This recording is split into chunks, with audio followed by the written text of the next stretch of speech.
as a homeowner, something is always freaking breaking. It's always breaking. So how do you manage that? I'm not trying to get a call at 9 p.m. on a Saturday night. Hey, Mark, the toilet is running, right?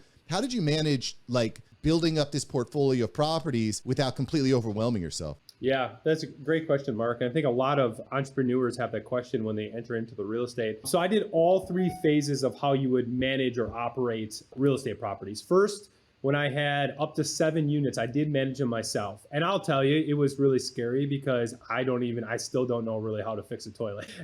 And I'm about to own 2,500 units. So back then I didn't know, and right now I still don't know. That first call, everybody freaks out with. But what I really learned, because I still remember like the washer was overflowing, didn't work. They called me. I'm like, I told my wife, what do we do?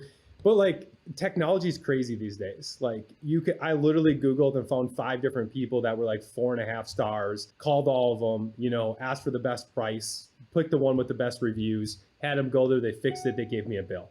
What I learned from that is to make money in real estate or in business, you don't need to know all the technical skills of how to do things. You need to understand how to assess talent. You need to understand how to put good people around you. You need to develop systems and processes and people to be able to run a successful business, or certainly to scale a successful business. So even back then when I had 7 units, what I did really quickly is I put together a good team, a guy that could do plumbing, an electrician, right? And I made this list, and then I asked them like, what days are you on call? Because some people want to work Monday through Friday, some do the weekends. And honestly, the next time I got a call was super easy because I just looked, oh, this person, he's my first person, I vetted him, he's done work for me, he has a competitive rate, called him, and he got it done. That was a lot easier. And at 7 units, a lot of people think too, you're getting calls on nights and weekends.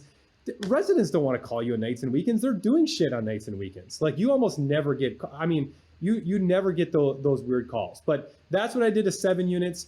I'm still working 70 hours a week at my W-2 job at this point, right? So I'm working nights and weekends at my W-2. So, my next acquisition was 10 units. So I went from 7 to 17.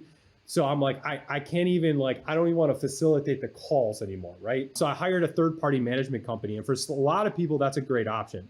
So from 17 units to about 195 units while I was working my W-2 job, I had a third-party management company. So they took all the calls.